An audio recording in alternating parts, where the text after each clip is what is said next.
Hari itu matahari masih belum terlalu muncul. Di balik bukit ketika Nenek Rukiah terbangun dengan perasaan aneh di perutnya, ia mengira itu hanya masuk angin biasa.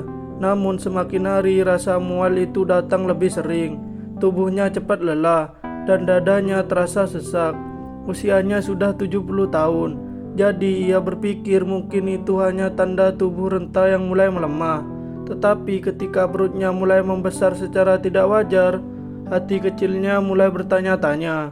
Tetangga yang melihat perubahan itu menyarankan agar ia pergi ke puskesmas. Dengan langkah pelan ditemani cucunya Arman, ia menjalani pemeriksaan sederhana. Namun ketika dokter melihat hasil USG, raut wajahnya berubah. Dokter memandang Nenek Rukiah seperti melihat sesuatu yang mustahil. "Bu Rukiah, saya tidak tahu harus menjelaskan bagaimana," kata dokter dengan suara pelan. "Tapi dari hasil ini, Anda terlihat seperti sedang mengandung." Darah Nenek Rukiah seakan berhenti mengalir. "Mengandung di usia hampir 70 tahun? Mustahil." Dokter pun terlihat bingung dan menyalahkan ini kasus yang sangat tidak biasa. Berita itu menyebar cepat, lebih cepat dari angin yang lewat di desa kecil itu. Warga mulai berbisik menatap curiga, bahkan ada yang tertawa meremehkan. Ada yang menganggap aneh, ada yang langsung menuduh hal-hal tidak masuk akal. Nenek Rukiah yang selama ini dihormati, kini menjadi bahan omongan yang menusuk hati. Namun yang paling mengejutkan baru muncul beberapa hari kemudian, ketika hasil lanjutan menunjukkan adanya kecocokan DNA calon janin itu dengan seseorang di rumahnya sendiri, yaitu cucunya Arman. Kabar itu menghantam keluarga kecil itu seperti petir di siang bolong. Arman, cucu yang selama ini merawat dan menemani neneknya sejak kecil, langsung jatuh terduduk. Wajahnya pucat seperti kehilangan nyawa. "Nek, aku gak pernah melakukan apa-apa. Aku gak ngerti kenapa hasilnya begini," katanya terbata-bata sambil menangis. Namun keanehan itu justru diperkuat oleh dokter. Ia menjelaskan bahwa tidak ada tanda-tanda kekerasan, tidak ada luka, tidak ada bukti tindakan yang melibatkan manusia. Semua hasil pemeriksaan klinis menunjukkan bahwa kehamilan itu bukanlah kehamilan sungguhan. Setelah dilakukan analisis lebih dalam, dokter menjelaskan bahwa Nenek Rukiah kemungkinan besar mengalami teratoma, tumor yang sangat langka, yang tumbuh dari jaringan tubuh sendiri dan bisa meniru bentuk janin. Karena sifatnya yang menyerupai kehamilan, alat medis mendeteksi sinyal yang salah. Sementara kecocokan DNA dengan Arman terjadi karena tumor itu berkembang dari jaringan keluarga dekat, sesuatu yang bisa terjadi secara biologis pada kasus yang sangat jarang. Tetapi masyarakat desa terlanjur menilai. Mereka tidak mau tahu penjelasan medis. Mereka hanya melihat hasil DNA dan langsung menghakimi. Fitnah menyebar lebih cepat dari fakta. Nenek Rukiah dijauhi, Arman dipandang sebagai durjana tanpa bukti. Di tengah tekanan itu, Arman berdiri dan berkata dengan suara gemetar namun penuh tekad, "Nek, kita harus cari kebenaran. Kita gak bisa boleh kalah sama fitnah." Dan perjalanan membersihkan nama itu pun dimulai. Meski mereka tahu jalan panjang dan berat. Sejak kabar itu menyebar, hidup Nenek Rukiah dan Arman berubah menjadi mimpi buruk. Setiap langkah keluar rumah seperti melewati lorong panjang penuh tatapan sinis. Di warung, beberapa ibu-ibu yang dulu sering meminta tolong kini menjauhi seolah mereka membawa penyakit berbahaya. Ada pula yang dengan berani berkata, "Astaga, kok bisa keluarga begitu?" tanpa pernah mencari tahu kebenaran. Arman tidak tinggal diam. Di tengah rasa malu dan ketakutan, ia mulai mencari bantuan. Ia menulis email kepada beberapa relawan kesehatan kota, menjelaskan kondisi neneknya dan meminta pemeriksaan lanjutan. Hampir semua tidak merespon, sampai akhirnya satu organisasi kesehatan membalas dan menawarkan bantuan untuk membawa Nenek Rukiah ke rumah sakit besar di kota.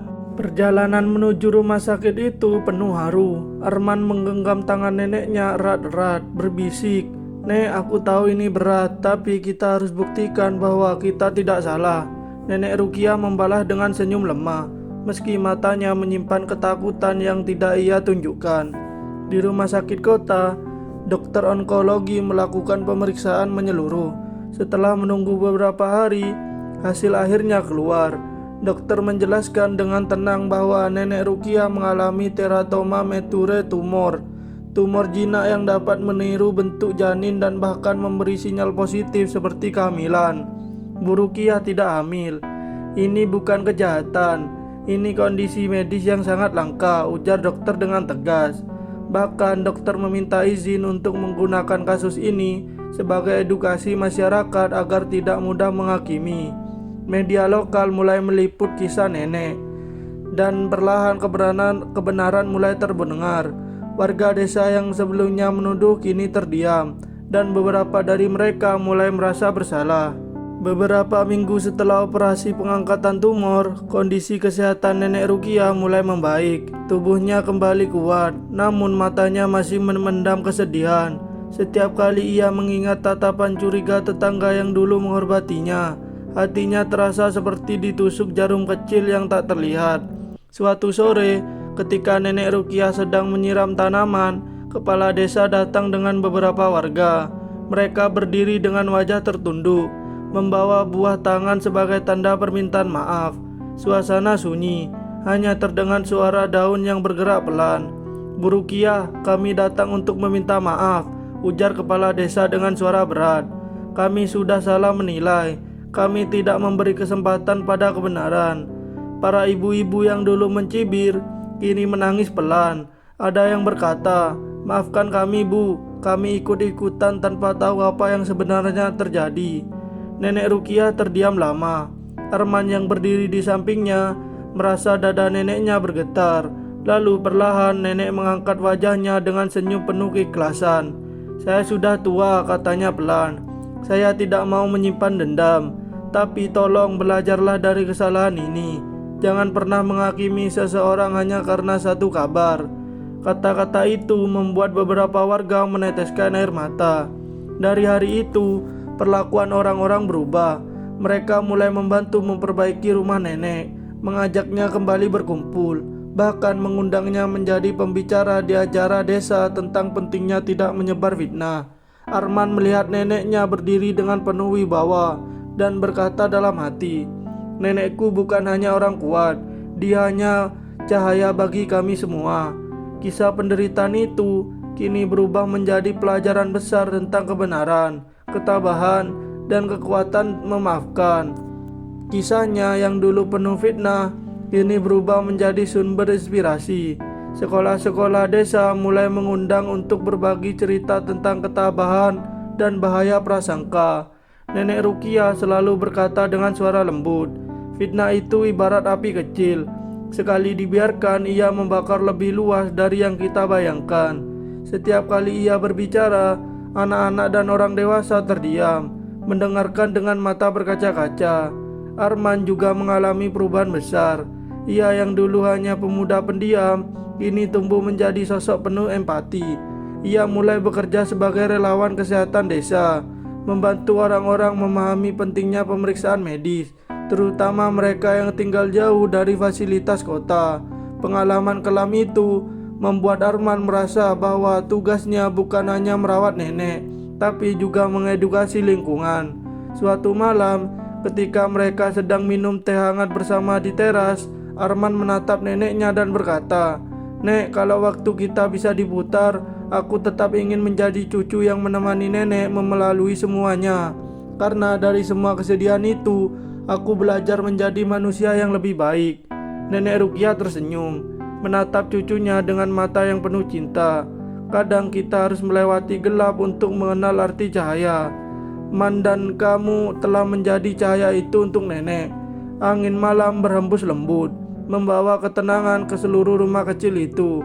Kisah yang dulu penuh duka kini menjadi pengingat bahwa kebenaran selalu menemukan jalannya, dan hati yang tulus tak akan selamanya tenggelam dalam fitnah. Pada akhirnya, semua yang pernah menyakiti mereka kini berubah menjadi pelajaran. Nenek Rukiah membuktikan bahwa usia bukanlah penghalang untuk menjadi sumber kekuatan, dan Arman belajar bahwa keluarga bukan hanya tentang darah, tetapi tentang keberanian untuk tetap berdiri ketika semua orang menjatuhkan. Kisah mereka menegaskan satu pesan besar: setiap luka bisa menjadi cahaya jika kita punya keberanian untuk menyembuhkan. Terima kasih yang sudah menonton. Jangan lupa like, komen, share, dan subscribe. Peace out.